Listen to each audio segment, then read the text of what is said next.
Hare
संगती तुझी संगती झाली आमुची निश्चिंती तुझी संगती झाली आमुची निश्चिंती नाही देखिले ते मिळे भोग सुखाचे सोहळे घरी ताकाचे सरोवर येथे नवनीताचे पूर थोडा कमी करा गुंतो नाही देखिले ते मिळे भोग सुखाचे सोहळे तुका म्हणे आता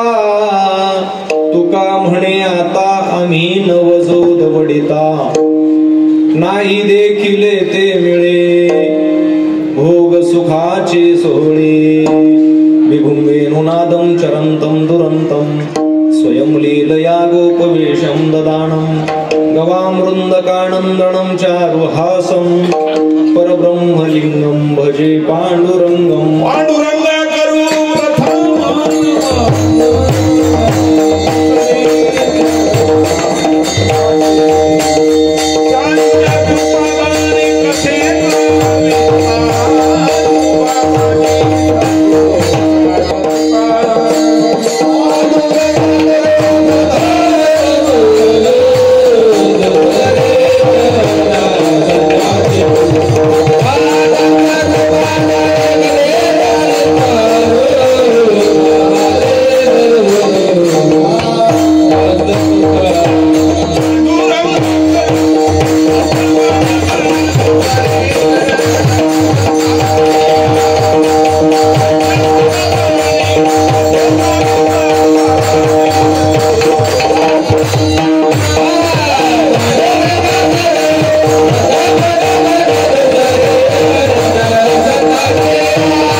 जे चातुर्यार्थ कला कामिनी ते शारदा विश्वमोहिनी नमिती म्या आता कृपा भांडवल सोडी हरिमती माझी कोतडी करी ज्ञानपद्य जोडी थोरा माते जयांचे केली स्मरण होय सकल विद्यांचे अधिकरण तेची वंदू श्री चरण श्री गुरूंचे ते नमस्कार आता मस्तक हे पायावरी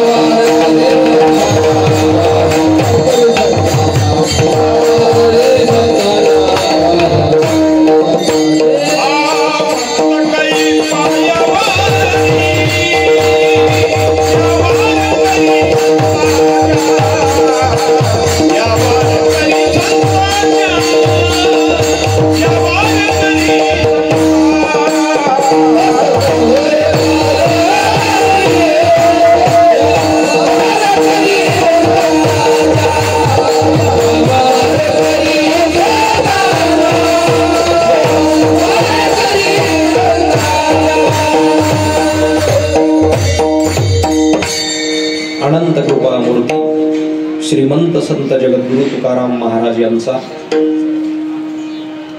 काल्याच्या प्रसंगातील 4 चरणाचा अभंग नाम गवळण आजच्या या सांगतेच्या चिंतनात उपस्थित केली।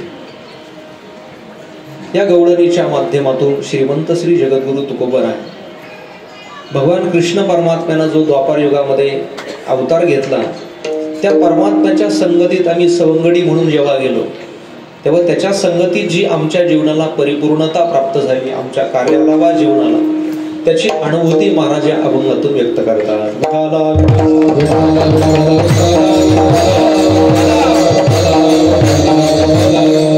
सेवेला प्रारंभ करण्यापूर्वी परिहार देणं अगत्याचं आहे। भगवंताची कृपा संतांचे आशीर्वाद भाविक भक्त अभावृद्ध माता भगिनी गुरुजन महाराज मंडळी गुरुनाम गुरु मास्तर बाबा महाराज असतील गुरुनाम गुरु नाना महाराज सद्गुरु माऊली महाराज आदी गुरु ज्येष्ठ श्रेष्ठ महापुरुषांच्या सत्प्रेरणेने शुभाशीर्वादाने प्रतिवर्षाप्रमाणे याही वर्षी संपन्न होणारा हा ज्ञानयज्ञ नामयज्ञ वर्ष 26 म्हणजे 2 तप पूर्ण होऊन 3ऱ्या तपाकडे वाटचाल करणारा हा प्रदीर्घ अशी परंपरा लाभलेला हा उत्सव या 26व्या वर्षातील आणि सांगतेच्या चिंतनात आपण सर्व मंडळी उपस्थित आहोत. जगद्गुरु तुकोबरायांच्या गाथेचं पारायण आणि मला वाटतं अख्ख्या माळ माथ्यावरती इथंच फक्त तुकाराम महाराजांचं मंदिर आहे की ज्या ठिकाणी महाराजांची वीज संपन्न होते. आज जगद्गुरु तुकोबरायांनी आजच्याच दिवशी दुपारच्या मध्यान्ह आणि वेळेमध्ये सर्वांना निरोप घेऊन सर्वांना आपली सगळ्या गोष्टीचा मार्गदर्शन करून जगद्गुरु तुकाराम महाराजांनी जी क्रांती केली त्या क्रांतीचा दिवस म्हणजे आजचा विजेचा दिवस आहे. फाल्गुन वद्य द्वितीया प्रयाण काळी देवे विमान पाठविले कलीच्या काळा माझी अद्भुत वर्तविले मानव देह घेऊन निजधामा गेले सकळ संता घोषविले. हे क्रांती महाराज पूर्वी गेले असतील अनेक मंडळी पुराणात वर्णन आहे. रामप्रभूंच्या बरोबर साकेत धामात सर्व अयोध्या नगरी त्यांनी बरोबर घेऊन गेले. पांडवांच्या काळामध्ये सुद्धा पांडव गेले. बाकीच्यांना नाही पूर्ण जाता आलं पण निदान धर्मराज तरी एक कुत्रा बरोबर घेऊन स्वर्गापर्यंत गेले. पण त्यानंतर मात्र कलियुगामध्ये पहिली आणि शेवटची क्रांती कोणी केली? तुकाराम महाराजांनी केली. ती मान्य करावी लागेल. काही अल्पबुद्धी अल्प अभ्यास असलेल्या माणसांना आणि संभ्रम निर्माण होतो पण भक्तीच्या क्षेत्रामध्ये काही गोष्टी बुद्धीच्याही पलीकडे जाऊन त्याचा अनुभव घ्यावा लागतो. त्यातला अनुभव म्हणजे तुकाराम महाराजांचं वैकुंठ गमन आहे. विठाला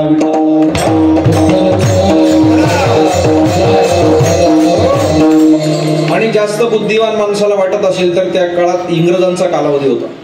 तुकाराम महाराजांच्या नंतरचा जो कालावधी होता पण छत्रपतींच्या राज्यानंतर तर इंग्रजांची राजवटीमध्ये वर्णन आहे की देहुला तुकाराम गोसावी नावाची व्यक्ती आणि ते सदैव वैकुंठ गमन झालं अशी औरंगाबाद गॅजेटला नोंद आहे. तुम्हाला असं वाटत असेल बा कोणीतरी काहीतरी सांगतात तसं चाललंय. शेवटचे संत होऊन गेले संत मालिकेतले निळोबराय ही निळोबरांची प्रमाणे मग सांगितली. निळोबराय म्हणतात की प्रयाण काळी देवी विमान पाठविले. आमच्या समोर तुकाराम महाराज आणि सगळ्यांचा निरोप घेऊन म्हणून तर सगळे ते निरोपाचे प्रयाण प्रसंगातले जे अभंग आहे सकळ ही माझी बोळवण करा परतोनी घरा जावे तुम्ही या सगळ्या गोष्टी ज्या अभंगातून पाहायला मिळतात त्याच्यातून महाराजांनी सगळ्यांचा निरोप घेऊन आणि मग महाराजांनी सदैव वैकुंठ गमन केलं. तो क्रांतीचा दिवस म्हणजे विजेचा दिवस आहे. विठाला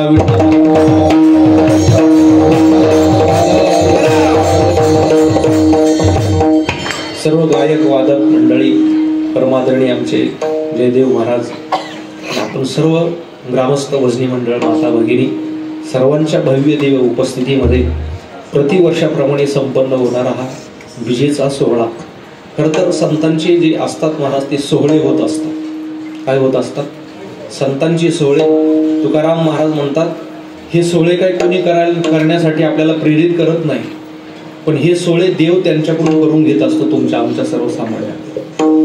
कारण देवाचे लाडके संत असतात म्हणून त्यांच्या सगळ्या इच्छा पूर्ण करण्याची जबाबदारी कोणाची असते? परमात्म्याची असते. तुका म्हणे झाले सकळ सोहळे पुरविले डोहळे पांडुरंगे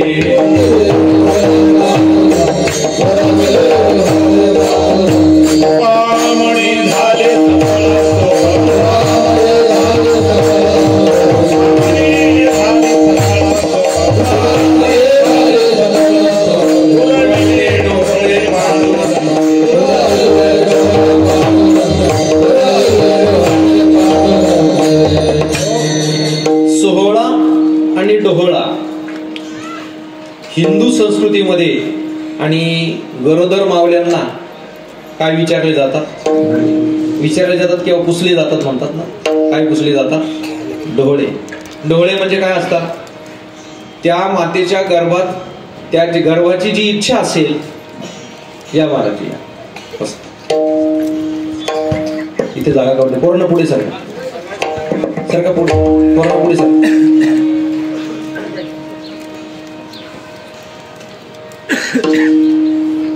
तर त्या मातेच्या उदरात असलेल्या गर्भाची जी इच्छा आहे ती इच्छा तिला विचारली जाते. डोहळे डोहळे. आपल्याला रामायणाचा प्रसंग माहिती. दशरथ महाराजांना उतारवयात झालेली मुले ते पण यज्ञातून फळ प्राप्त झालं आणि त्या फलश्रुतीने त्यांना आणि पुत्र प्राप्त झाले, त्यावेळेस दशरथ महाराज आणि आपल्या ज्या राण्या आहेत त्यांना काय विचारतात? ढोळे विचारतात. त्याचं वर्णन नामदेवरायांनी केले नामदेवराच्या गावात. मग त्यांना विचारलं काय तुमची इच्छा आहे? पहिल्यांदा कोणाच्या महालात गेले असतील तुमच्या अंदाजे? हा सांगा तुम्ही. कीर्तनकाराने सगळं त्यांनी सांगायचं, तुम्ही थोडंफार तुमच्याकडून शिकलं पाहिजे. हा कोणाच्या महालात गेले असतील? ज्याचा धाक राहतो ना त्याचं काम आधी मोडावं लागतं. विठाला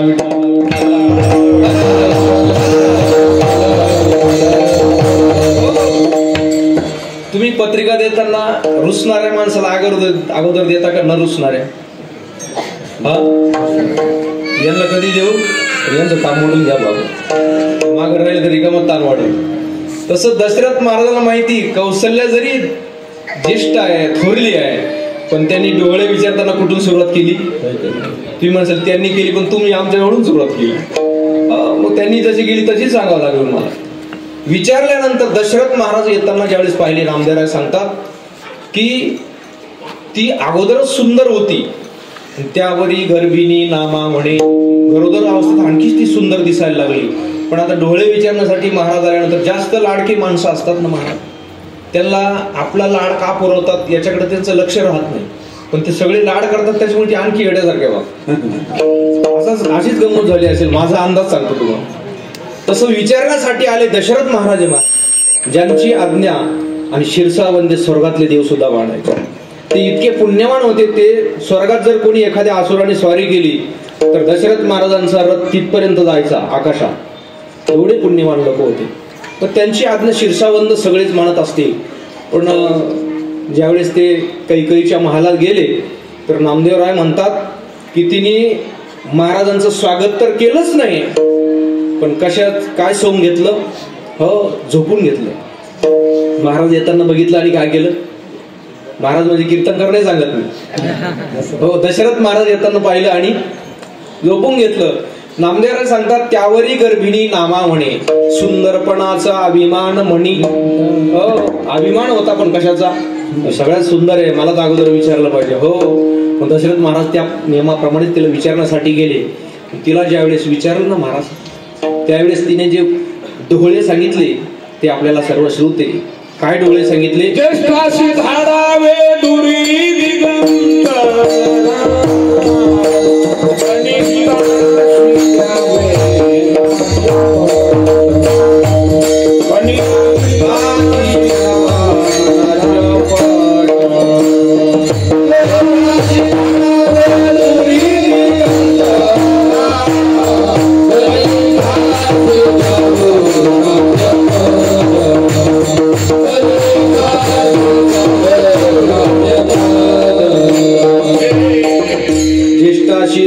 दुरी दिगंतरा, कनिष्ठाशी द्यावा राज्यपट. खर तर हे तिचं मत होतं का डोळ्याचं मत होतं? तुम्हाला डोळे बिळे भानगडी माहिती आहे का नाही? डायरेक्ट हिमालयातून इकडे आले तुम्ही. हे त्या गर्भाची इच्छा सांगितली. मला फक्त काय पाहिजे? ज्येष्ठाला वनात पाठवलं पाहिजे आणि कनिष्ठाला राज्य दिलं पाहिजे. दशरथ महाराजांना फार दुःख झालं. दशरथ महाराज काही न प्रतिक्रिया देता तशीच तिथून निघाले आणि कोणाच्या महालात गेले? तुम्ही असे चुकीचं सांगत जाऊ नका. कोणाच्या महालात गेले? म्हणून तुम्हाला सांगतो तुम्ही रामायण वाचत. पण तुम्हाला जर आम्ही सांगायला लागलो तुम्ही म्हणते रामायण आम्हाला माहिती, आता आपलंच रामायण एवढं दांडगं दुसरं कोणतं वाचतात?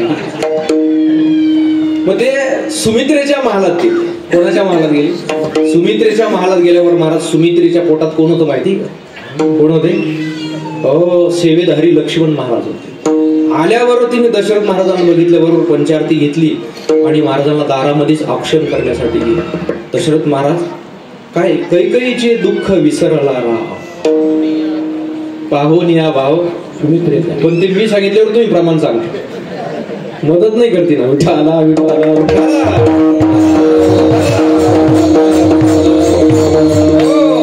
कैकईच्या महाराजांचं दुःख विसरून गेला आणि त्याला एवढा प्रसन्न वाटलं की खरोखर राजा म्हणून माझा सन्मान केला, तुझी काय इच्छा असेल ते सांग.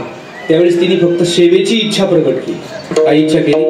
लक्ष्मण होता पोटात म्हणून फक्त सेवा करावी एवढंच मला माहिती. प्रसन्न झाली, तिला काय बक्षीस दिलं. आणि पुढे जेव्हा ते कौशल्याच्या महालात गेले त्यावेळेस कौशल्याच्या उदरात कोण होतं महाराज? लोकाभिरामं रंगधीरं राजीवनेत्रं रघुवंशनाथं कारुण्यरूपं करुणाकरं तं श्रीरामचंद्रं शरणं प्रपद्ये. हो, ज्यावेळेस दशरथ महाराज त्या आणि तिच्या महालात गेली आणि तिला विचारलं काय तुझी इच्छा असेल ते सांग, त्यावेळेस तिने काय इच्छा व्यक्त केली? आणि रे धनुष्य मारीन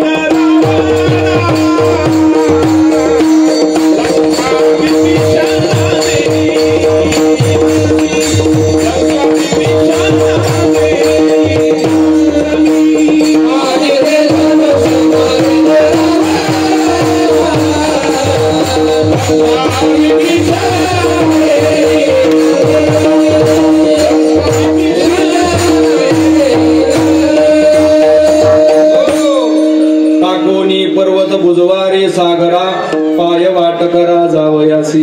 कोणाचे डोळे? तुम्ही ध्यानात ठेवत चाला बर. तुम्ही ध्यानात ठेवत नाही म्हणून कीर्तनकर फायदा झाला. ते डोळे जेव्हा ऐकले ना दशरथ महाराज म्हटले ही तर वेगळंच सांगायला लागली. आणि रे धनुष्य मारीन रावणा लंका विभीषणा मी टाकोनी पर्वत बुजवारे सागरा पायवाट करा जावय. त्यांना असं वाटलं काय असतं, ज्या गोष्टीत जास्त जीव गुंतवला की ती गोष्ट प्राप्त होण्यासाठी खूप विघ्न येत असतं. ती येऊ का न येऊ पण माणसाला विघ्न येईल असा काय येतो? संशय येतो. काय येतो? ही अगोदरच उशिरा मुलं झालेले आणि त्याच्यामध्ये दशरथ महाराजांना वाटलं हे मुलं कधी जन्माला येतील, कधी मी त्यांची लाडपड पुरवील. आणि हे येण्याच्या अगोदर डोळे विचारायला लागलो तर ह्या वेगळंच सांगायला लागलं. काही खाण्याचं पिण्याचं काहीच मागत नाही, हे डायरेक्ट धनुष्य बाणन सगळं युद्धच करायला मागतात म्हटले. त्यांना असं वाटलं की हिला कुठल्या तरी भूताने काय केलं, झपाटलं. कळतं ना आपल्याला फक्त प्रपंचाने झपाटलंय तरी आपण एवढे आणि लेट व्हायला लागलो. तिला प्रत्यक्ष परमात्म्यांच्या भूतानं झपाटलेलं आहे. भूत जबर मोठे ग बाई झाली झडपत करुवत काही. परमात्मा पोटात असल्यामुळे ते सगळे मनोगत परमात्म्याने डोळे सांगितले. त्यांना वाटलं हिला कुठल्या तरी भूताची बाधा झाली म्हणून त्यांनी वशिष्ठा पाचारा लवकरी वशिष्ठाला बोल म्हटले हिला काय केलं, भूताने काय झाली, बाधा झाली म्हटली, ही काहीतरी भरायला लागली. असं आता त्यांना ती भाषाच कळत नव्हती कारण ती सगळं भविष्य सांगत होती रामायण काय घडणार आहे. वशिष्ठाला बोलवलं पण वशिष्ठ ज्ञानी असल्यामुळं त्यांना माहिती होतं. आल्याबरोबर त्यांनी पाहिलं तर कौशल्याच्या उदरामध्ये कोण आहे, प्रत्यक्ष परमात्मा आहे, परब्रह्म आहे. ते आले आणि त्यांनी जेव्हा कौशल्याकडे बघितलं तर त्यांना डायरेक्ट समाधी लागली. काय लागली? दशरथ महाराज म्हटले भूत जबरदस्त, कौशल्य तर झपटलीत पण बाबा सुद्धा ठेवलेले. गुरुजीला सुद्धा काय केलं, झपटलं. म्हणले आता निवारी विघ्न नारायणा. शेवटी कोणाची आराधना केली, परमात्म्याची, आणि आराधना केली की निवारी हे विघ्न नारायण. असं म्हटल्याबरोबर उदरात असे भक्तांचा कैवारी. परमात्मा उदरात होते लगेच आणि धनुष्य बाण घेऊन जसा एखादा माणूस सावध होतो तशी कौशल्या परत सावध झाली. हे सगळे डोळे म्हणजे काय, त्या गर्भाची इच्छा असते. आणि सोहळे म्हणजे देव सर्वांकडून आपल्या भक्ताचे सोहळे पूर्ण करतो. मग त्याला विजेचा सोहळा सुद्धा मान. जेवढे पुण्यस्मरण असतील, सोहळे असतील, तुकाराम महाराज म्हणतात हे सोहळे जे व्यापक रूपाने केले जातात ते सोहळे, आणि वैयक्तिक इच्छा असतात त्यांना डोहळे म्हणतात. विठाला विठाला.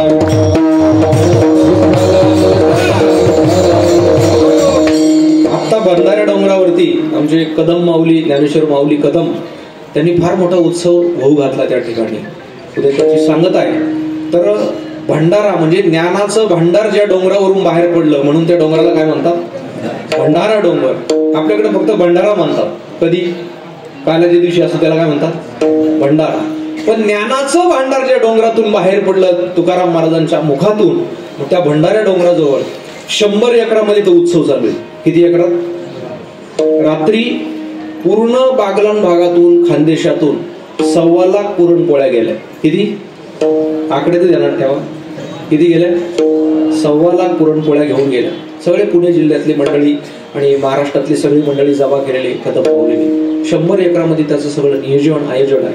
मी तर म्हणतो अख्ख्या महाराष्ट्रातला सगळ्यात पहिला आणि मोठा सप्ताह तो असेल अख्ख्या महाराष्ट्रात. दुसरे आता मावळ भाग म्हणजे कोकण प्रांत भाताचा भाग आहे, तांदूळ पिकतात. त्यांना काल परवा तात्यांचं कीर्तन होतं, तात्यांनी विचारलं तांदूळ किती आलं म्हटले, कदम माऊलीला म्हटले, कीर्तनात विचारलं. ते म्हटले असे 100 एकराचे 3 सप्ते होतील एवढा तांदूळ येऊन पडला. असे 3 सप्ते होतील म्हटले, अजून 2 दिवस पुढे बाकी आहे.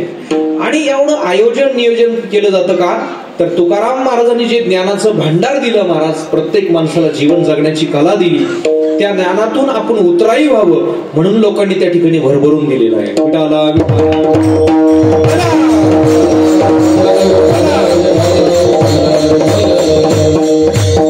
जगद्गुरु तुकाराम महाराजांचे हे सगळे सोहळे जे संपन्न होतात ना महाराज, परमात्मा त्यांना सद्बुद्धी देऊन हे सोहळे करत असतो. त्यातला हा बिजेचा सोहळा आहे. या बिजेच्या सोहळ्यामध्ये आणि जगद्गुरु तुकोबरायांच्या गाथेचं पारायण आमचे हरिभक्तीपरायण परमादरणीय जीवाभाऊ महाराज कुठे बसले जयदेव. तर ही सगळी मंडळी आणि अनेक वर्षापासून महाराजांच्या गाथेचं पारायण असेल, हरिपाठ असेल, काकड भजन असेल, आपण सर्व मंडळी श्रद्धेनं तुकाराम महाराजांच्या या आणि बीज उत्सवामध्ये आणि तनमन धनाने समर्पित झाले. कोणी अन्नदान केलं असेल, कोणी ज्ञानदान केलं असेल, कोणी ज्याच्या परीने जी ती सेवा केली असेल, त्या सर्वांना वरती तुकाराम महाराजांची सदैव अशीच कृपा राहावी अशी शुभकामना व्यक्त करतो.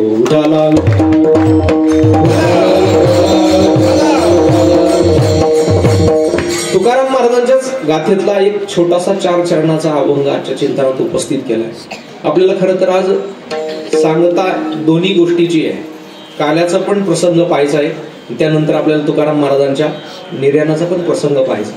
तेव्हा तूर्त जगद्गुरु तुकाराम महाराज या अभंगाच्या माध्यमातून आपल्या जीवनामध्ये आणि देवाच्या संगतीत गेल्यानंतर परिपूर्णता प्राप्त झाली अशी अनुभूती व्यक्त करतात.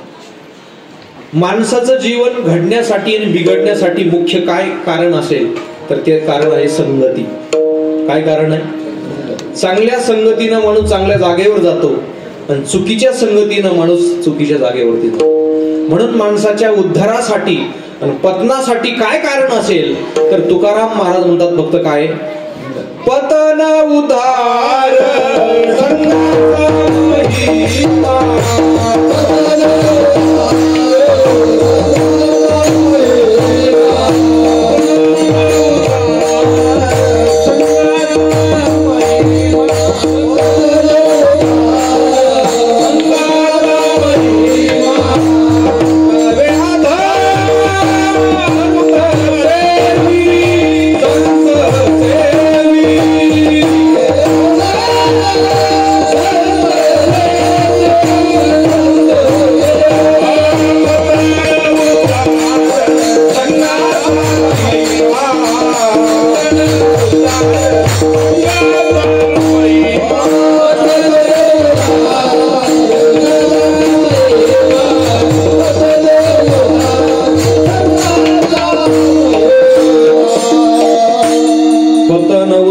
संघाचा महिमा त्याजावे अदमा संत शेवी. महाराज म्हणतात मनुष्य प्राणी हा संघप्रिय प्राणी. कसा मन प्राणी, कुठे जायचं असेल आपण एकटे जातो का सोबती घेऊन जातो जोडीदार? कुठे जायचं असेल तर आपण काय करतो?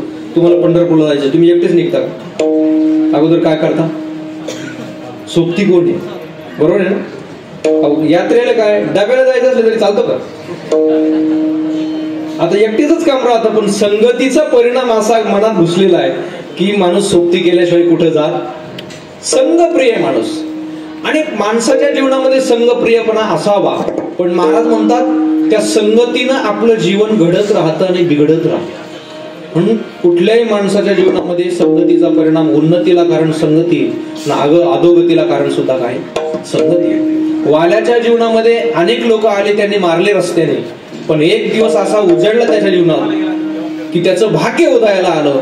आणि ज्या रस्त्यानं कोणीतरी माणसं यायचे, व्यापारी यायचे, त्याच रस्त्यानं एक दिवस कोण आले? नारायण नारायण नारायण. तो म्हटला सगळे लोक लपत छपत येतात, घाबरत येतात, पण आज तर वेगळंच भजन करत चालले म्हटली. म्हणजे यांच्या मागे काहीतरी कोणी माणसं असायला पाहिजे.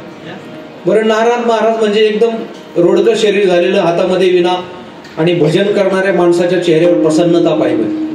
काय पाहिजे? कारण तुम्ही जे भजन करता ते जर देवासाठी प्रामाणिक करत असाल तर त्याचा इफेक्ट तुमच्या चेहऱ्यावर उमटत असतो. कुठं राहतो? भजन चिंतन करणाऱ्या माणसाचा चेहरा कसा पाहिजे? प्रसन्न पाहिजे. प्रपंचाचं चिंतन करणारा माणसाचा चेहरा पडलेला असेल त्यात नवल नाही, पण भजनात राहणारा अध्यात्म चिंतन करणारा माणूस कसा पाहिजे?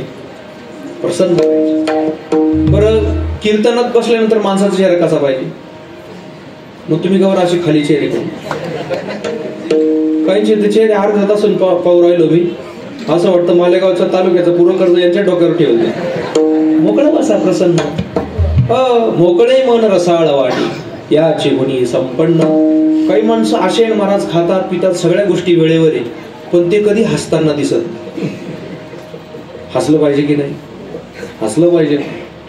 हसल्यानं माणसाला हार्ट अटॅक येत नाही, पण मोगम कधी हसत जाऊ नका. जेव्हा विनोद होईल तेव्हाच हसत जा. उठाला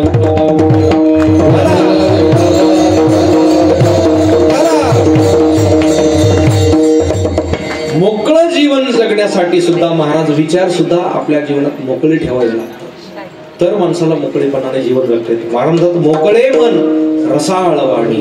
वाणीचा रसाळपणा पाहिजे, तेव्हा तुमच्या आज जे असतं ना महाराज, त्याचाच इफेक्ट तुमच्या स्क्रीनवर असतो, चेहऱ्यावर. कशावर राहतो? माणूस नाराज झाला कशावरून कळतं? उड्या मारतो का तो? त्याचा चेहरा सांगतो हा काय झालेला आहे, नाराज झालेला. प्रसन्न राहतो का? त्याच्या चेहऱ्यावरून दिसत राहतो.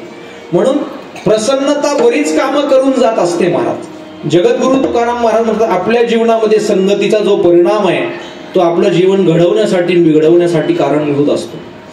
क्षणभर कैकईला आणि मंथरीची संगती झाली आणि तिथून पुढे सगळं काम काय झालं, बिघडलं. हा संगतीचा विसंगतीचा परिणाम. जीवनामध्ये प्रपंचामध्ये कुसंगती म्हणजे कुसंगती नसावी, प्रपंचात विसंगती नसावी आणि परमार्थात कुसंगती नसावी. प्रपंचात किती मोठं कुटुंब असेल पण सगळ्या सदस्यांचा एक विचार असेल तर कुटुंबाला कधी तडा जातो. काय? विसंगत विचार नसा. एकाने जर निर्णय दिला तर सगळ्यांनी काय केलं पाहिजे, मान्य केलं पाहिजे. विसंगतपणा नसावा. आणि परमार्थाची रस्त्याची वाटचाल करत असेल तर कुसंग म्हणजे कुठलं व्यसन नसावं. विठाला विठाला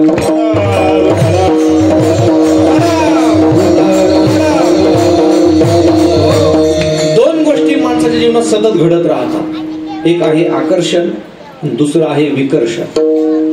मला एक सांगा, श्वास आत घेणं महत्वाचं आहे का बाहेर सोडणं? पटापट सांग, कोणतं महत्वाचं आहे?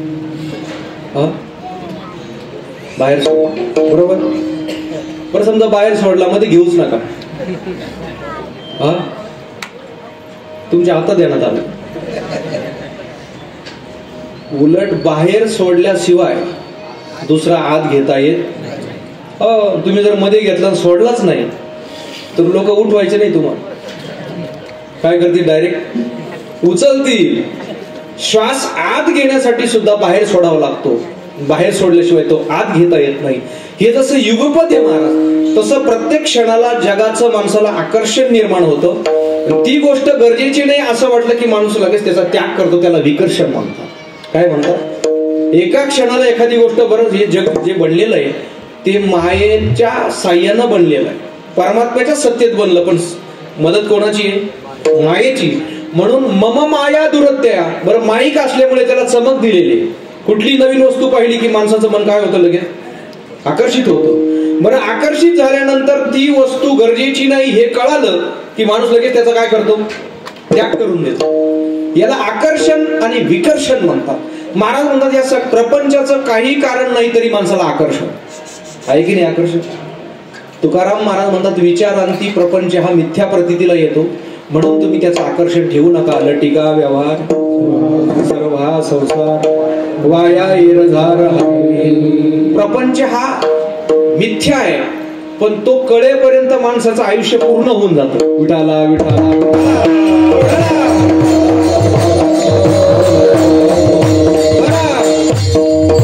तो कळला पाहिजे ना. तुम्ही रस्त्यानं चालले, समजा संध्याकाळची वेळ, संध्याकाळची म्हणजे दिवस मावळतीला गेला, रात्र सुरू झाली नाही, त्याच्या मधला जो संधी काळ त्याला काय म्हणतात?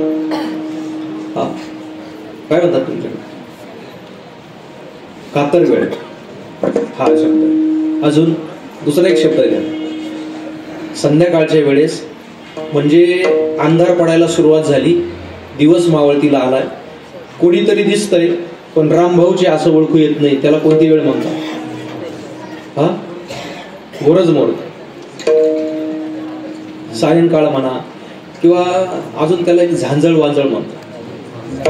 बरोबर आहे ना? खेड्यातल्या भाषेत काय म्हणतात? झांजळ वांजळ. म्हणजे त्या झांजळ वांजळामध्ये माणूस दिसतो पण नेमका कोणी हे दिसत. अशा वेळेस एखादा रस्त्याने चालला आणि दोरी पडलेली होती, मग त्याला कशाचा भास होईल? त्याला वाटतं काय इथं सर्प आहे. पण त्याला सर्पाचा भास झाला, तो रस्त्यानं गेला, पण त्याला वाटतं काहीतरी असेल, सर्प निघून गेला. तिकडनं आला तरी त्याला काय दिसला? दोरी दिसली. पण तो म्हटला इथं मगाशी पण काय दिसला होता? सर्प दिसला होता. मग तो म्हटला बॅटरी घेऊन बघू. कोणीतरी बॅटरी आणली आणि बघितली, तिथं काय पडलेली होती? दोरी पडली.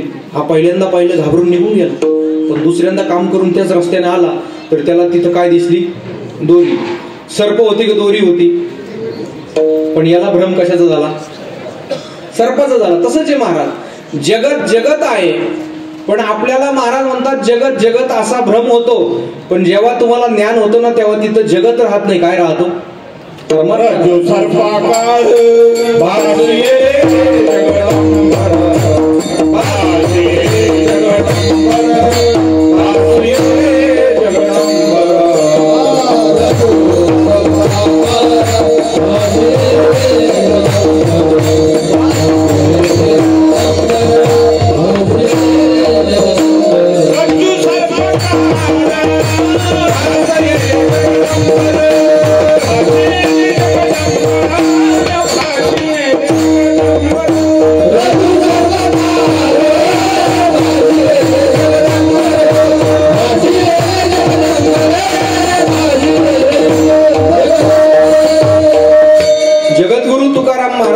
प्रपंच हा मिथ्या प्रतीतीला येतो, पण तो येईपर्यंत आपल्या जीवनाचा बराचसा कालावधी काय होतो? निघून जातो. या प्रपंचाने तर आमच्या जीवनातलं सगळं नियोजन बिघडवलं. मनोनी रुसलो संसारा, सर्प हा विखार पांढरा, तुझशी अंतर रे दातारा, याची दावेदारा निमित्त. देवात आणि आपल्यात अंतर पाडणारा कोण आहे? दावेदार. तुम्हाला दावेदार शब्द कुठं ऐकायला येतो माहिती? Order order.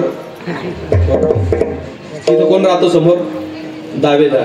समजा तुमची जमीन आहे आणि एखाद्या माणसाने, तुम्ही 25 वर्ष शेती केली आणि एखाद्याने दावा ठोकला की ही जमीन काय माझी. मग दावा ठोकल्यानंतर ती गोष्ट कुठं जाते? भानगड कोर्टामध्ये. बरं, कोर्टात गेल्यानंतर ते निकाल काय लागेल कोणाची, ती भानगड पुढंच आहे. पण जो दावा करतो तो अगोदर तुम्हाला त्या जमिनीवर काय आणतो? ते आणतो. म्हणजे तो पण कसत नाही आणि तुम्हाला कसू देत. हे तर समजलं ना तुम्हाला? जमीन त्याची का नाही तो पुढचाच प्रश्न आहे. ती तुमचीच आहे, निकाल लागल्यावर कळलं. पण आज तुम्हाला ती कसता येत. तुकाराम महाराज याला दावेदार म्हणतात. काय म्हणतात? तसं दावेदार जो आहे, प्रपंच हा दावेदार आहे. तुकाराम महाराज म्हणतात प्रपंचाला देवाच्या भक्तीचा आनंद घेता येत नाही, तो घेतही नाही, आणि तुम्हा आम्हाला सुद्धा तो घेऊ देत. जसं दावेदार जमीन स्वतः करत नाही आणि स्टे आणून तुम्हाला करू देत, तसंच प्रपंच आहे, त्याला भक्तीचा आनंद कळतही नाही, घेतही नाही, पण तो तुम्हाला भक्तीचा आनंद घेऊ देत. म्हणून रुसलो संसारा, सर्प हा विखार पांढरा, तुझशी अंतर रे दातारा, याची दावेदारा निमित्त येणे मज भोगविल्या खाणी, नसता छंद लाविला मनी. या सगळ्या गोष्टी मला अनेक खाणीत अनेक योनी जायची वेळ आली असेल तर हा दावेदार सर्प हा विखार पांढरा. विठाला विठाला. जगद्गुरु तुकाराम महाराज ज्या वेळेस भगवंताच्या संगतीत द्वापार युगामध्ये आणि गोपाळ म्हणून आले, त्यावेळेस तुकाराम महाराज म्हणतात आम्ही अनेकांच्या संगतीत फिरलो, पण याच्या संगतीत आल्यानंतर जशी अनुभूती आली तशी अनुभूती इतरांच्या संगतीत आली नाही. म्हणून तुकाराम महाराजांना रागवलं नाही. जी गोष्ट माणसाला नवीन प्राप्त होते, चांगली प्राप्त होते, ती प्रतिक्रिया देण्यासाठी माणसं थांबत नाही, पटकन प्रतिक्रिया देतात. तसं तुकाराम महाराजांना विचारलं तुम्ही अनेकांच्या संगतीत फिरले, पण आज तुम्हाला देवाच्या संगतीत काय अनुभूती आली? तर महाराज म्हणतात त्याच्या संगतीत आमच्या जीवनाला परिपूर्णता प्राप्त झाली, निश्चिंतता प्राप्त झाली. ही अनुभूती महाराज पहिल्या चरणातून सांगतात.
निश्चिंती. माणसाच्या जीवनात निश्चिंती झाली पाहिजे. काय झाली पाहिजे? माणूस निश्चिंत कधी होतो? कोणत्या क्षणाला होतो, कोणत्या वयात होतो सांगता येईल का? आता आम्ही निश्चिंत झालो, काला वगैरे झाला, प्रसाद झाला, कार्यकर्ते म्हणतील आम्ही काय झालो? वाटतं का तुम्हाला निश्चिंत झालं? ही भांडी का आम्ही घासायची? पण ते जरी आवडले तरी पुढच्या उत्सवाची तयारी करणं, त्यामुळे निश्चिंतता नाही. निश्चिंतता साधनामध्ये, साधन पूर्ण झाल्याशिवाय निश्चिंतता प्राप्त होते. जोपर्यंत इच्छा जिवंत आहे तोपर्यंत माणूस निश्चिंत होऊ शकत. लोक म्हणतात आम्ही आता निश्चिंत झालो. आम्ही सांगतो नेहमी, आता यात्रेला गेलो होतो आम्ही अयोध्येला वगैरे, मी नेहमी सांगतो चला हातपाय चांगले तोपर्यंत यात्रा करून या. लोक म्हणत नाही आमचं एकदा काम पूर्ण झालं की मग आम्ही निश्चिंत झालो की मग आम्ही तुमच्याबरोबर काय करू. म्हटलं तुम्ही ताटी वगैरे निश्चिंत व्हायचे, त्याचे होत नाही. माणूस असं एखादा आहे का प्रसंग, वय झालं 65-70 वर्ष झालं, आता तुम्ही निश्चिंत झाले, आता काही काळजी, कुठलं काम राहिलं? उलट लोक सांगतात महाराज इतके काम आहे आम्हाला. त्यांना जर विचारलं का तुम्ही कीर्तनाला सुद्धा लेट येतात, तुम्हाला काय सांगावं, तुम्हाला फक्त एकच काम आहे, आम्हाला किती काम आहे तुम्हाला काय सांगायचं? म्हणलं खूप काम आहेत. म्हटलं हो. म्हणलं ते एक काम करता करता एक दिवस तुमचं काम होईल पण काम होणार नाही समजलं त्या सोडून. तुमचं काम पूर्ण होईल पण ते काम कधी पूर्ण होणार नाही. आपलं काम होऊन जाईल पण ते काम शिल्लक राहणार. ततक्किम ततक्किम ततक्किम ततक्किम एक सारिता तो पुढे उभे. जो करून कधी पूर्ण होत नाही त्याचं नाव प्रपंच आहे. जो करून पूर्ण होतो त्याचं नाव परमार्थ आहे. ज्या संतांनी परमार्थ केला त्यांचे उद्गार ऐका. पूर्ण केला पूर्ण केला पूर्ण केला पूर्ण केला पूर्ण केला पूर्ण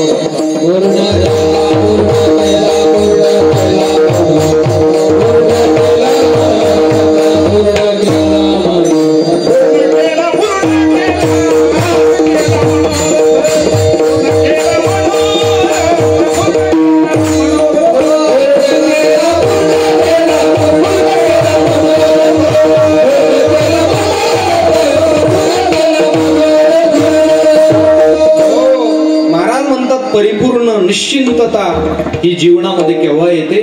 जेव्हा माणसाचं मन एका जागेवर स्थिर होतं ना महाराज, तेव्हा माणसाला निश्चिंतीचा अनुभव येतो. आता निश्चिंतीने पावलो विसावा, कुंडलिया धावा तृष्णेची आता निश्चिंतीने पावलो विसावा. देवाच्या किंवा संतांच्या दर्शनाने माणसाला निश्चिंतता प्राप्त होते. तुकाराम महाराज म्हणतात देवाचं दर्शन घेतलं ना, आता कोठे धावे तुझे चरण ऐकले, भाग गेला शीन गेला अवघा झाला. अयोध्येला गेलो ना महाराज, सगळी मंडळी दर्शनाला लागली. ते अयोध्येला तुम्ही गेल्यानंतरच तुम्हाला कळणार आहे, सांगून नाही कळणार ती भानगड काय. म्हणजे जेवढं मंदिर बांधलंय ना आता, त्या मंदिरात जाण्यासाठी जे मोबाईल ठेवावे लागतात, चप्पल ठेवावं लागतात, पिशव्या ठेवावं लागतात, त्या मंदिरापेक्षा 10 पट दुसरेच बांधकाम चालू. आम्हाला असं वाटलं की चकबिक केलं आणि एका मोठ्या इमारतीच्या गेटमधून मध्ये सोडलं.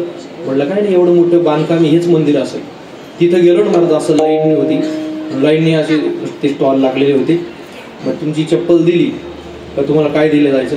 टोकन दिलं जायचं. पुढे गेले परत मोबाईल जमा केले की तुम्हाला काय दिलं जायचं? टोकन दिलं. असं सिस्टम आहे त्या ठिकाणी. म्हणजे अख्ख्या महाराष्ट्रात असं सिस्टम नाही किंवा भारत देशात असं सिस्टम नसेल इतक्या कमी वेळेत दर्शन घेण्याचं. मग ते पुढं गेलं का लगेच परत त्या मंदिर त्या याच्यातून पूर्ण फिरलो, चपला जमा केल्या, मोबाईल जमा केले, पिशव्या जमा केल्या आणि परत गेटच्या बाहेर काढलं. म्हटलं का हो? म्हणजे फक्त चपला ठेवायचं मंदिर, मोबाईल आणि चपला ठेवायचं. लगेच दुसरीकडे गेलो, दुसऱ्या मंदिरात लाईन लागली आणि गेल्यानंतर मग पुढं जेव्हा बघितलं महाराज रामप्रभूची एवढी सुंदर मूर्ती आहे तेव्हा कोणीतरी साक्षीदार आहे आपल्याला. हो, तर एवढी सुबक आणि सुंदर मूर्ती की बघितल्यानंतर प्रत्येक माणूस म्हणतो महाराज आपण यात्रेला आलो ना त्याचं सार्थक झालं, हा देवाचं दर्शन झालं. आता कोठे धावे तुझे शरण. एवढी सुंदर व्यवस्था आणि खरोखर अजून कमीत कमी एवढं काम हाती घेतलंय की ते 10 वर्ष सुद्धा पूर्ण होणार. किती वर्ष होणार नाही? 10 वर्ष ते काम पूर्ण होणार नाही एवढं काम चालू आहे. म्हणून ते माणसं हुशारे करणारे की त्यांनी अगोदर मूर्ती बसून दिली, बाकीचे कामं चालू राहतील. विठाला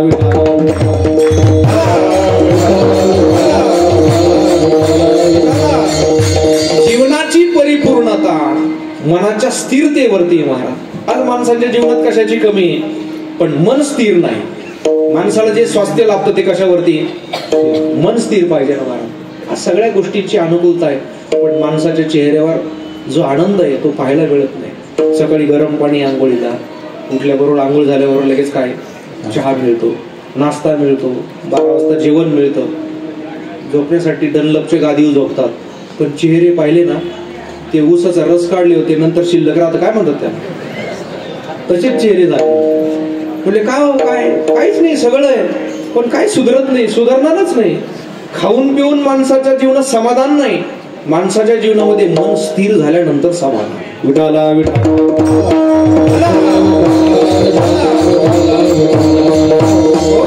म्हणून तुकाराम महाराज म्हणतात आता कोठे धावे मन. जे धावणारं मन आहे ते स्थिर झाल्याशिवाय समाधानाची अनुभूती येत नाही. ती अनुभूती येण्यासाठी महाराज म्हणतात त्याला तुम्ही अंकुश ठेवला पाहिजे, स्थिर केले पाहिजे. ते नाम जपाने करा नाहीतर योगाच्या अभ्यासानं करा. कुठूनही मन हे राम झाले, मन हे राम झाले, प्रवृत्ती ग्रासोनी कैसे निवृत्ती शिराले. मन हे राम झाले, मन हे राम झाले. ते विरघळून गेलं पाहिजे मन. काय झालं पाहिजे मन? परमात्म्याच्या भजनामध्ये विरघळून जाईल ना, त्याला आकार राहणार नाही, तेव्हाच त्याची खरी अनुभूती प्राप्त होते. तुकाराम महाराज म्हणतात त्याच्या संगतीत गेलो तुझी संगती झाली अमोठी निश्चिंत. जगाच्या संगतीत गेले तर महाराज म्हणतात जगाची अनुभूती दुःख आहे. देवाच्या किंवा संताच्या संगतीत गेले मैसता संताची संगती तळो आले कमळापती आपली कोणीच नव्हती निश्चय चित्ती दृढ झाला. देवाच्या किंवा संताच्या संगतीनं माणसाला संतत्व प्राप्त होतो, देवाच्या संगतीनं देवत्व प्राप्त होतो. तुकाराम महाराज म्हणतात आम्ही देवाच्या संगतीत गेलो तुझी संगती झाली आमची निश्चिंती. पण एका गवळणीला विचारलं, तुकाराम महाराज म्हणतात की देवाच्या संगतीत गेल्यानंतर निश्चिंत झालो. पण एकनाथ महाराजांकडे एक गवळण आली, म्हटले बाई तुझी काय अनुभूती देवाबद्दल? ती म्हणते सगळ्याची संगती करा पण याच्या संगतीत कोणी जाऊ नका. म्हणजे असा कसा अनुभव आहे? तुझी संगती झाली आमची निश्चिंती. पण त्या गवळणीचा अनुभव सांगताना उलट सांगितला. ती गवळण सांगताना असं सांगते, तुझी संगत नाही कामाची,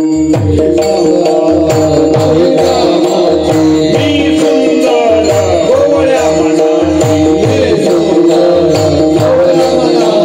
मदती होईल साची, भगत घेईन कर्या, भगत घेईन कर्या.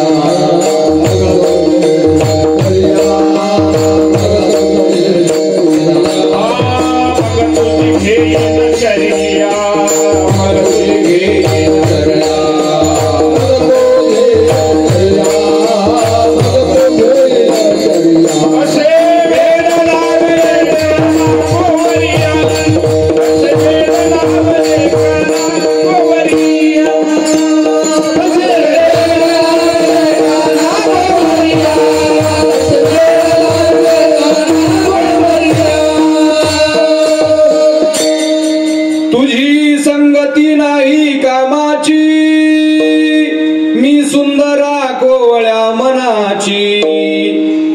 तुझी संगती काय उपयोगाची म्हटले का? मग त्याचे दोष सांगायला लागले. ती गवळण काय सांगते कृष्णाचे? ती गवळण सांगते, मी तवयाती काय तू तवयाती हिन गवळ्याचा, ऐक्य झाली या नावा रूपाचा, ठाईच घुसली या तुझ्या अंगीची घुरट घाणी. आता हा शब्द आहे ना आपला गावठी शब्द आहे. दही दूध जे माणसं जास्त सेवन करतात, तर दही दूध विसरून जातो मी, चहा पुरतच फक्त वापरायचं. जे दही दूध जास्त ज्यांच्या घरी राहतं तेव्हा ते पोरं ताक पितात, दही खातात, तर त्यांच्या अंगावरती नेहमी जे सांडतं ना तेव्हा त्याचा वास कसा येतो? घुरट वास येतो. मग ती गवळण तोच शब्द वापरते, तुझ्या अंगीची घुरट घाणी. तनू म्हणजे शरीर, तनू काय दिसते ओंगळवाणी. मग आता त्याचे दोष सांगत होती का गुण सांगत होती? तुझ्या अंगाचा घुरट वास येतो हे काय आहे? दोष आहे. पण तिचे आत जे होतं ना ते बरोबर बाहेर येत. ती सांगायला लागली दोष, तुझ्या अंगीची घुरट घाणी, तनू काय दिसती ओंगळवाणी. पण जे आत होतं ते लगेच बाहेर आलं, मुरली वाजवशी मंजुळ वाणी. मग आता हा दोष आहे का गुण आहे? तिला गुणच सांगायचे होते. पण एखाद्या माणसाला जसं अप्रोधिक बोलतात ना, अप्रोधिक म्हणजे काय? सांगायचं वेगळं असतं पण त्याचा भाव वेगळा असतो. तुम्हाला दृष्टांत सांगतो. अप्रोधिक बोलणं, तिला कृष्णाचे गुणच सांगायचे पण ती अगोदर काय सांगायला लागली? असा दुष्काळ पडला होता.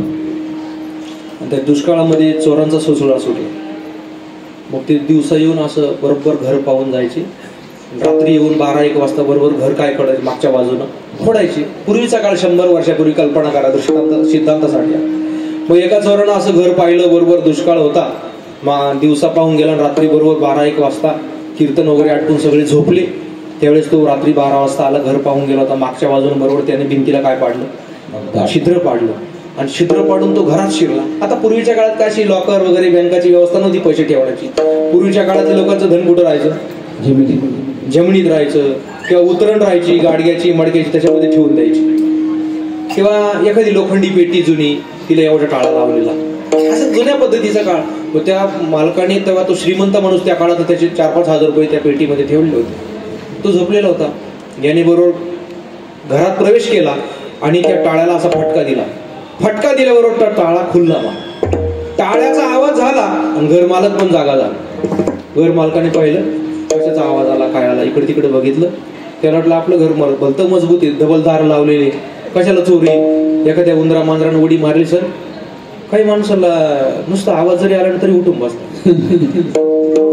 काही तर असे बहादर आहे, गोळ्या खातात झोपायच्या तरी उठून बसतात. एखाद्या उंदरानं जर डब्यावर उडी मारली ना, हा म्हणतो कोण आहे? उंदीर म्हणतो मी घे झोपून. अरे कोणीच नाही, पण तुमचंच मन तुम्हाला खात. तसं याला वाटलं कशाचा आवाज आला आणि बघितलं कोण दिसत नाही, काही नाही. त्यानं बरोबर कुस बदलून झोपला. म्हणजे पेटी तोंड होतो ना, परत फिरून झोपला. आणि याने कुलूप उघडलीच होती अगोदर. मग त्या चोराला वाटलं आता झोपी गेला, आता काय उठणार नाही, काकड्याला उठतो की नाही शंकाच्या हात काढल्या. मग त्याने ती पेटी उघडली. किती पैसे होते? 5,000 रुपये काढले. आणि आल्या रस्त्यानं कोबारा केला. तो निघून गेला. हा पहाटे आरामशीर काकडा होऊन गेला तरी याला जाग नाही. जागरण होतं 7-8 दिवसाचं. मग त्याला वाटलं इकडून खिडकी आणि इकडून कसं काय प्रकाश आला. तर झोपातून उठल्याबरोबर त्याला लगेच घरात प्रकाश दिसला. म्हणजे इकडून खिडकी नाही, प्रकाश कसा आला? तर भिंतीला काय पडलेलं आहे? छिद्र पडलेलं आहे. तसं घाबरला. म्हटलं अरे भिंत फोडली आणि चोर आला म्हणजे आता आपला सगळा माल गेला असेल. धावत धावत गेला तर पेटी काय होती?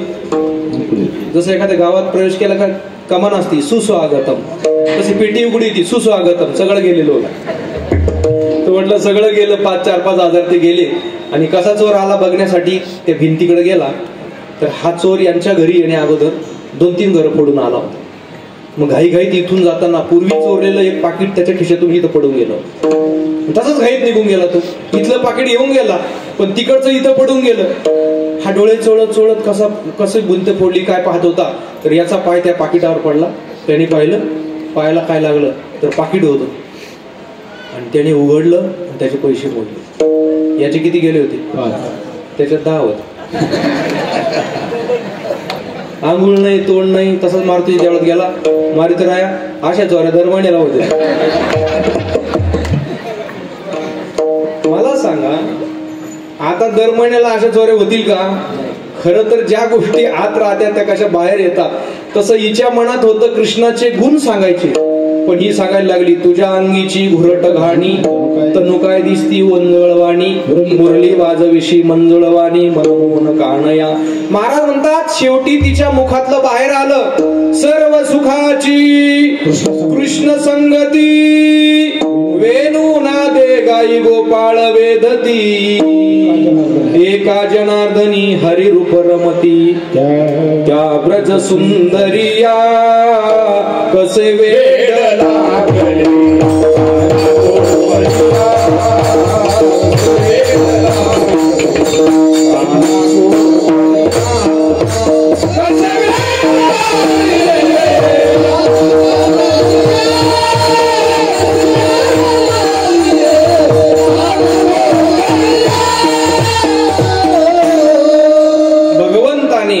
सगळ्यांना वेड लावलं होतं. महाराज म्हणतात त्याच्या संगतीत गेला की तो त्याच्यासारखा बनवतो. असा जगातला एकच शेठ आहे.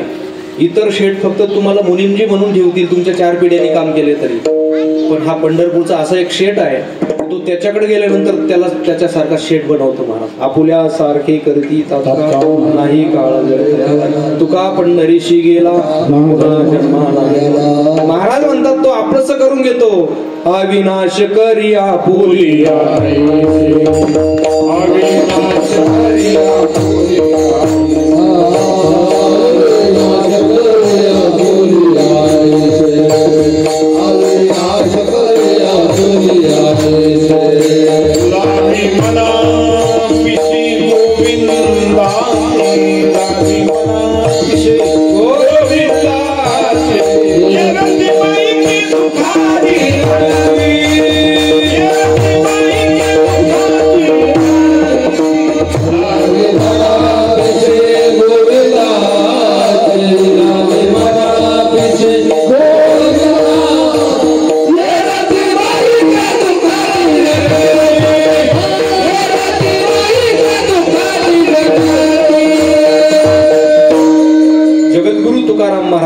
तुझी संगती झाली आमची निश्चिंती. निश्चिंती झाली म्हणजे काय झालं महाराज? जे पाहायला मिळत नव्हतं ना ते खायला मिळायला लागलं. महाराज हे दुसऱ्या चरणात सांगतात, नाही देखिले ते मिळे भोग सुखाचे सोहळे, नाही देखिले ते मिळे भोग सुखाचे सोहळे. विस्तार नाही करता येणार. प्रपंचामध्ये फक्त भोग आहे, पण सुखाचा सोहळ्यासाठी परमार्थ केला तर आनंद आहे. महाराज घरी ताकाचे सरोवर, येथे नवनीताचे तोरण. घरी आहे प्रपंचातलं सुख, पण ताकाचं सरोवर आहे. कशाचं सरोवर आहे? ताक म्हणजे काय? ज्याच्यातलं सगळं सार काढून जे शिल्लक राहतं त्याला काय म्हणतात? ताक म्हणतात महाराज.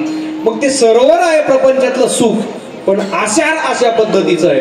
इथं नवनीत आहे, पण नवनीताचा पूर आहे महाराज. पूर कशाला म्हणतात माहिती का? जेव्हा भरपूर पाऊस बरसात होते, नद्या दोन्ही थड्या भरून नदीच्या बाहेर पाणी जातं, त्याला काय म्हणतात? पूर म्हणतात. पूर आला आनंदाचा, प्रेमे उसळता ती लाटा, बांधा विठ्ठल सांगडी. महाराज म्हणतात पूर यावा, पण कशाचा यावा? काय म्हटलंय ना, तेने आनंदाचा पूर आला, सावळा देखील आनंदाचा, सावळा देखील आनंदाचा. आनंद नाही, आनंदाचा महापूर आहे महाराज. विठाला विठाला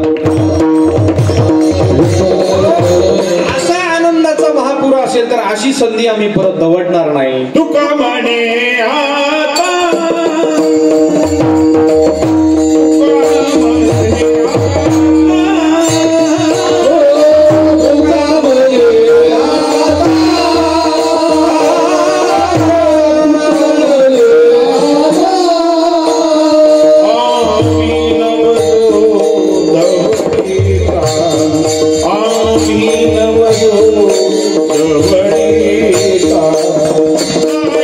Thank you.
जगद्गुरु तुकोबराय आपल्या जीवनामध्ये सर्व कार्य परिपूर्णतेच्या दिशेनं आणि वाटचाल करत असताना शांततेने आणि फुलं वाटा, बडबड करू नका, एक 10-5 मिनिटं शांतीत. शोधिताची नाही म्हणून ओळखतो. बोलू नको. जगद्गुरु तुकोबराय आपल्या जीवनामध्ये सर्व कार्य परिपूर्णतेला प्राप्त झाल्यानंतर देवाकडे अशी अपेक्षा व्यक्त करतात, एक मागणी व्यक्त करतात. आपण ज्या संस्थांच्या माध्यमातून आणि निगडीत हे कार्य करत आहोत ना, त्या संस्थांचे मूळ पुरुष मास्तर बाबा काकड्याच्या अभंगामध्ये देवाला आळवण्यासाठी एक अभंग म्हणायचे. पहाटेच्या वेळेस कोणता अभंग म्हणायचे? विठोबा मला मूळ झाडा, विठोबा मला मूळ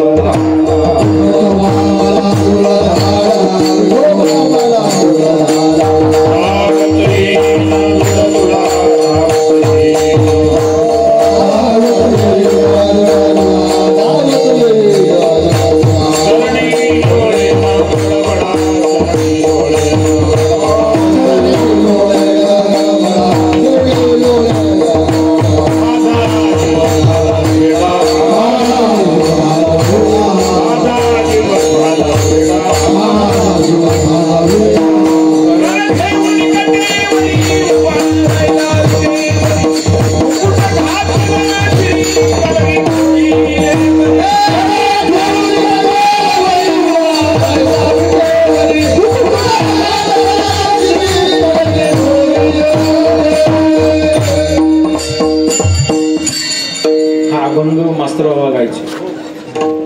विठोबा मला मूळ झाडा, धावत येईन जुडा जुडा.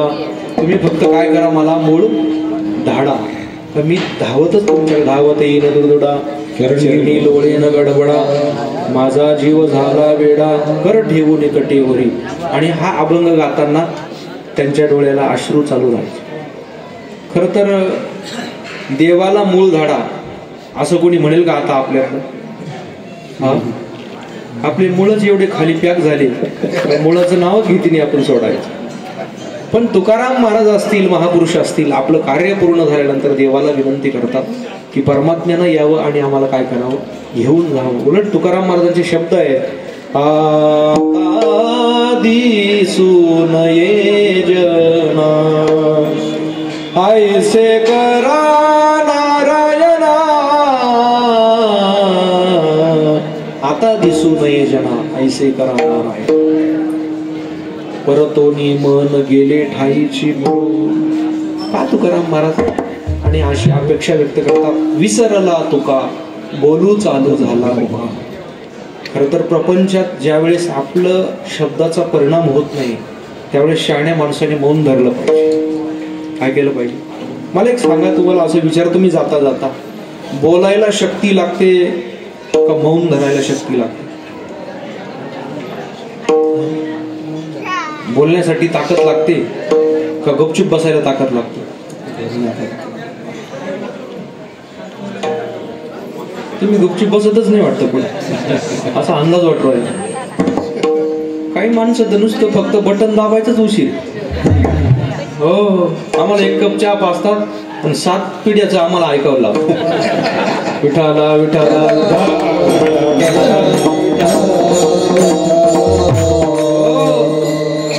विज्ञान सांगतं बोलायला शक्ती लागते, बोलण्यासाठी ऊर्जा लागते. मला 10 किलोमीटर चालायला जेवढी वेळ लागतो ना, म्हणजे शक्ती लागते, तेवढी 2 तास बोलायला शक्ती लागते. मग बोलण्यासाठी शक्ती लागते का कोणी बोलत असताना गुपचूप बसायला शक्ती जास्त लागते? मला सांगा, एखादा माणूस जर आपल्या विरुद्ध बोलला, त्याला उत्तर द्यायला शक्ती लागते का पटत नसलं तरी गुपचूप बसायला शक्ती लागते? आता ध्यानात आलं. हो, गुपचूप बसायला जास्त ताकद लागते. पण तुमच्या ध्यानात तुम्ही दमत खाती नाही तेव्हा का? अरे म्हटलं की लगेच कार्य सुरुवात होईल. हो, मौनम सर्वार्थ साधनम. मौन हे सगळ्या गोष्टीवरचं औषध आहे महाराज. पण माणसं मौन धरत नाही. ज्ञान देवा मौन जपमाळ अंतरी धरोनी श्री हरी जपे.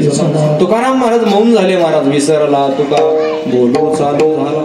शब्दाचा परिणाम होत नाही, लोक ऐकत नाही, तेव्हा मौन धरलेलं चांगलं आहे ना. महाराज ऐकत नाही, वाया शब्द जाण्यापेक्षा मौन धरावं. तुकाराम महाराज मौन झाले. तुकाराम महाराजांना विचारलं, का हो महाराज, या सगळ्या गोष्टींना का तुम्ही एवढे उभं घाला? हे जनाच्या उद्धारासाठी अवतार तुम्हा धराया कारण उद्धरावी जन. पण तुकाराम महाराज म्हणतात, ज्या एकंदरीत प्रपंचात आम्ही कार्य करत आलो, कार्य केलं ना, त्या प्रपंचातले दोष आम्हाला दिसले. संसाराचे अंगी अवघीच व्यसनी, आम्ही या कीर्तने शुद्ध झालो, आता ये सोवळे झाले. याच्या अंगी अनेक दोष आहेत. ज्या लोकांना दोष दिसत नाही ना महाराज, तेच लोक प्रपंचाच्या जवळ जातात. ज्यांना दोष दिसले ना, तुका म्हणे कडू वाटतो प्रपंच. आपल्याला कडू वाटतो का गोड वाटतो? तुमचा अनुभव काय? प्रपंच कडू वाटतं का गोड? तुम्हाला कडू वाटतं तर तुम्ही राईट टाइम कीर्तनाला आले असता. तुम्हाला गोड नाही, नुसता महागोड लागू राहील. कीर्तनात सुद्धा लवकर येते नाही, गोड लागते. प्रपंच हवासा वाटतो का नकोसा वाटतो? कसा वाटतो? हवासाच वाटतो. प्रतिकूल वाटतो का अनुकूल? तुमचे हातपाय चालतात तोपर्यंतच अनुकूल आहे. तुम्ही जागेवर बसले का घरच्या लोकांना तुम्ही प्रतिकूल वाटतो. हो, सगळ्या गोष्टी अशाच आहे महाराज. जोपर्यंत त्याचे दोष दिसत नाही तोपर्यंत माणसाला तो आवडतो, पण दोष दिसायला लागले की माणूस त्याच्यापासून बाहेर पडतो. तुकाराम महाराजांचे अनेक अभंग आहे. महाराज म्हटले, याच्या अंगी अनेक व्यसन आहे, त्याच्यामुळे मला इच्छा नाही. तुकाराम महाराज म्हटले, आता बस माझं कार्य पूर्ण झाले. कार्य पूर्ण झाल्यानंतर माणसाने जास्त वेळ थांबू नये. आमचे गुरुजी सांगायचे, वैकुंठवासी गुरुवर्य विठ्ठल महाराज घुले, माणसं, मोठी माणसं आपलं काम घेऊन येतात, काम झाल्यानंतर उभ्या पावली निघून जातात, असं त्यांचं वाक्य. काम झालं की माणसं लगेच उभ्या पावली निघून जातात. ज्ञानोबरांचं फक्त वय वर्ष 21. किती वय? तुकाराम महाराजांचं 42, विवेकानंद 21, 42, 40च्या पुढे कोणाचंच लाईफ नाही. पण त्यांचे विचार करायला अजून एखादं शतक उलटून जाईल तरी कळणार. विठाला विठाला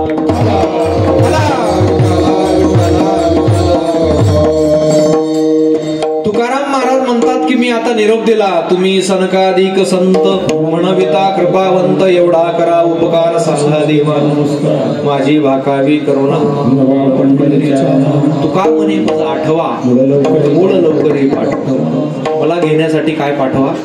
पूर्वीची पद्धत आहे, मूळ गेल्याशिवाय, मूळ लावल्याशिवाय त्याने यायचं नसतं. म्हणून तुकाराम महाराजांनी अभंगात असं वर्णन केलं अनेक ठिकाणी की भगवंताने मला घेण्यासाठी यावं. आणि सनकाधिक संतांनी निरोप दिला की देवा, तुमचा निरोप आहे तुमच्या भक्तांचा की तुम्हाला घेण्यासाठी बोलवलं. भगवान म्हटले, हो मी घेण्यासाठी आणि त्यांना जाणार आहे. मी स्वतः तुकाराम महाराजांना घेण्यासाठी जाणार आहे. तुकाराम महाराज सगळ्यांना सांगू लागले की आता मला परमात्मा घेण्यासाठी येणार आहे आणि मी सर्वांचा निरोप घेण्यासाठी आता आलोय मी आताच, आणि परमात्मा बरोबर जाणार आहे. पण लोकांना तेव्हा पटत नव्हतं. लोकांना अजून पटत नाही, तेव्हा काय पटेल महाराज की देव घेण्यासाठी येणारे. तुम्हाला जर सांगितलं मला मुख्यमंत्री भेटण्यासाठी येणारे, ते म्हटले यांना आता कीर्तन झालं का ठाण्याला पाठवा आपल्या खर्चाने. मुख्यमंत्री कसा भेटण्यासाठी? तसं त्यावेळेस पण लोकांना असं वाटत असेल की देव यांना कसं भेटण्यासाठी येईल, घेण्यासाठी येईल. आतापर्यंत कुणाला घेण्यासाठी आला नाही, तो परमात्मा यांना घेण्यासाठी येतो कसा, तर हे लोकांना पटत नव्हतं. तुकाराम महाराज सर्वांना सांगत होते. पण लोक म्हटले बा आमचे काय अजून कांदे वगैरे काढायचे बाकी, तुमचं तुम्ही यावेळेस जाऊन या, आम्ही पुढच्या वेळेस विचार करू. तुम्ही जाऊन, लोक फार हुशार महाराज.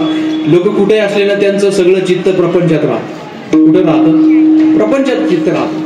मग तुकाराम महाराज सगळ्यांना सांगतात तसं आपल्या घरी पण त्यांनी विचारलं जिजाबाईला. जिजाबाईला विचारलं की आवले तुला यायचं का देव घेण्यासाठी येणार आहे? ते म्हटले घेण्यासाठी देव येणार आहे, पण आता आपली आताच म्हैशी आली म्हणे, तिचं दूध कोण काढी? म्हणे तू दूध काढी, बस मी चाललो. तुकाराम महाराज थांबले. ज्याच्या मनात जी इच्छा असेल ते ती तुमची पूर्ण होईल. पण तुकाराम महाराज जेव्हा निघतात, सकळही माझी बोळवण करा, सकळही माझी बोळवण करा, परतोनी घरा जावे तुम्ही,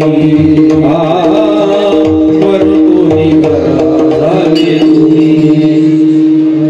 सकळही माझी बोळवण करा, परतोनी घरा जावे तुम्ही. तुकाराम महाराज आता देवाच्या येण्याची वाट पाहत असताना अचानक परमात्मा आणि गरुडावरती बसून माझा कैवारी आला. परमात्मा त्या ठिकाणी घेण्यासाठी आले.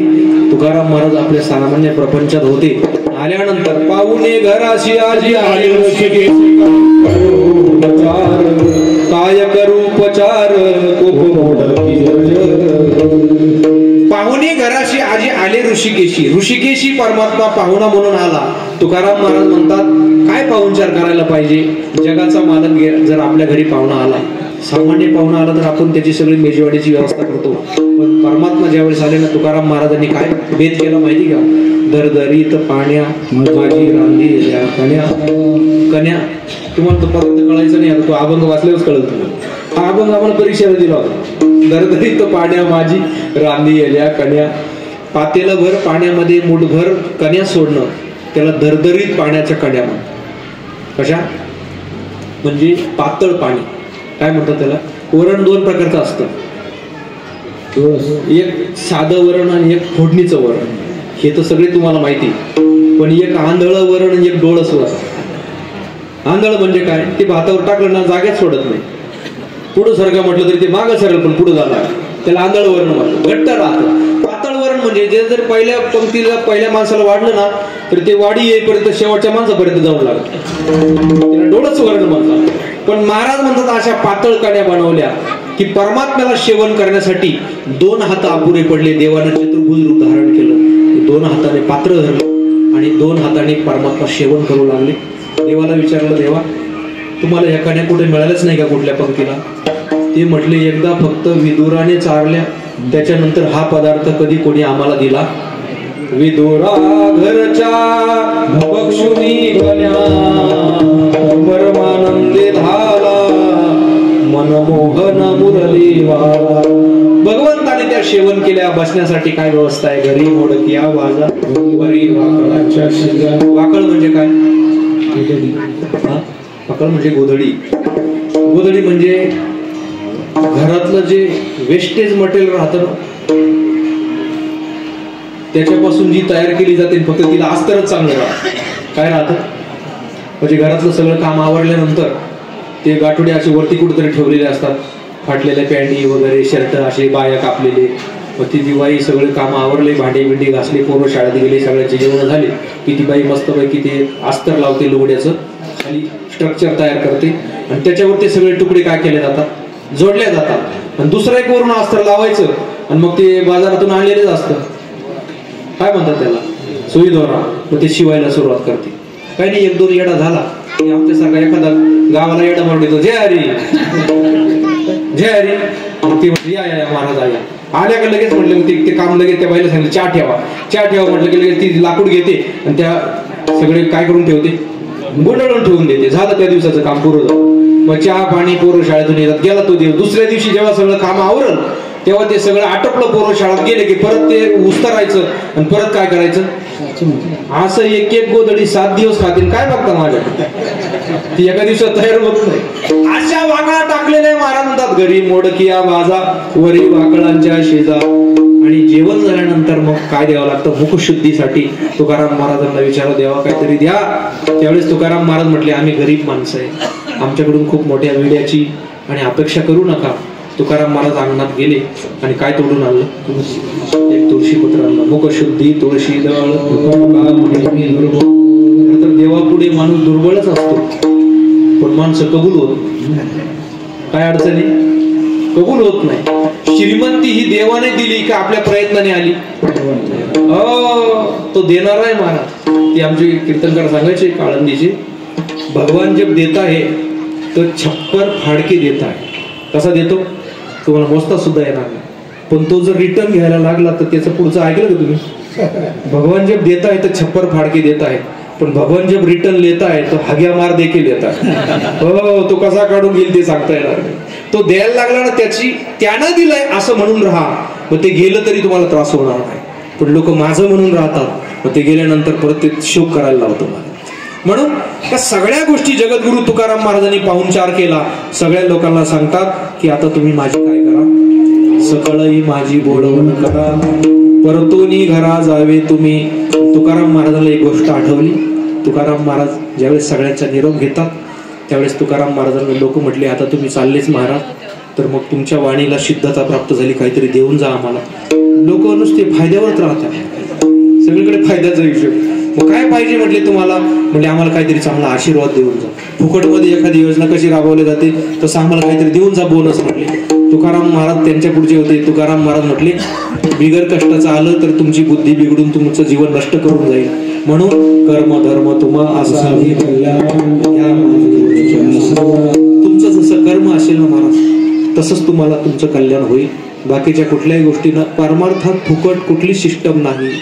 तपे विन दैवत कर्म धर्म तुम्हा असावे कल्याण घ्या माझे वचन आशीर्वाद. हाच माझा तुम्हाला आशीर्वाद आहे, आणि हा तुमचं कल्याण व्हावं तुमच्या कर्मानुसार हा आशीर्वाद दिला.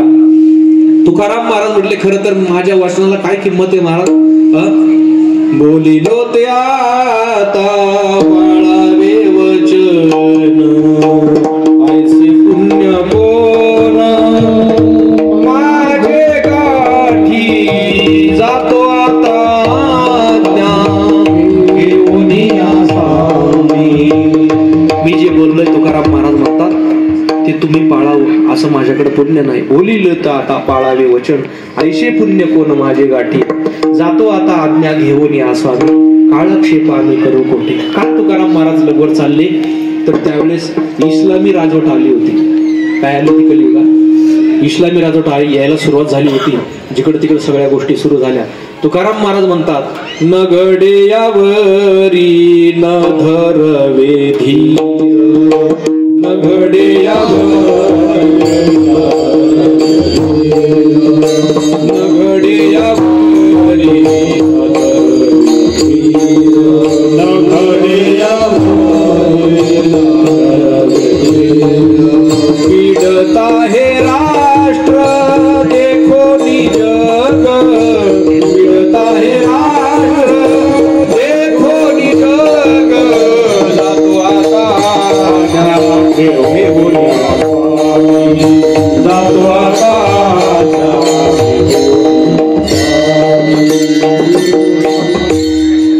न घडे यावरी न धरवे धीर. तुकाराम महाराज म्हणतात लोकांना पीडा करत झालेली बघितल्यानंतर मला आता धीर धरवत नाही.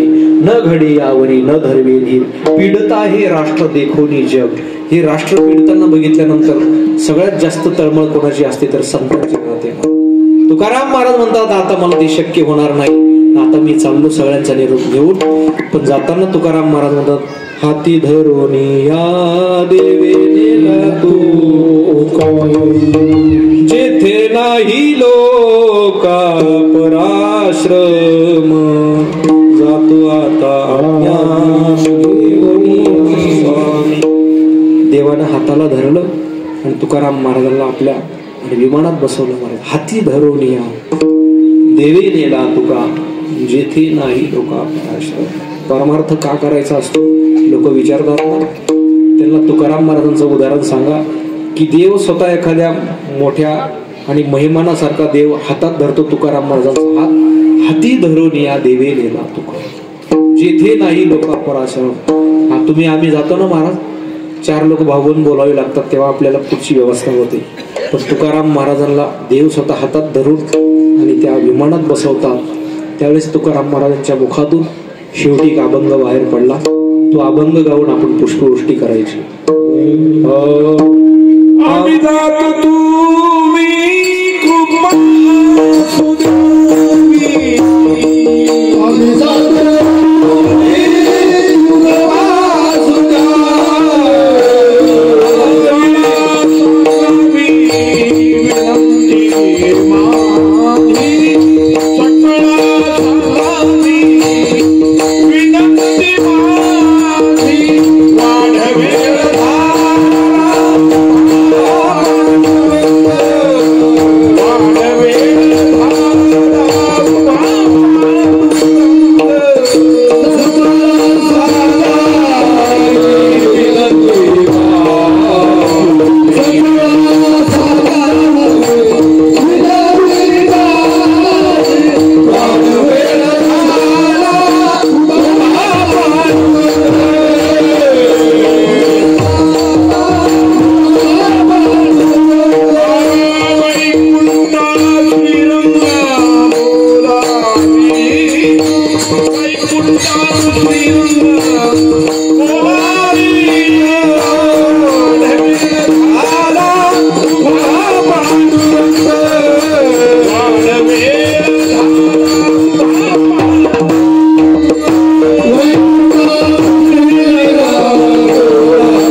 सत्य आहे सत्यजरी भावे पांढरा संतासी स्वेचमधुरे गजजे गाय नमः कामने आता उदार भजन या संतासी निर्विज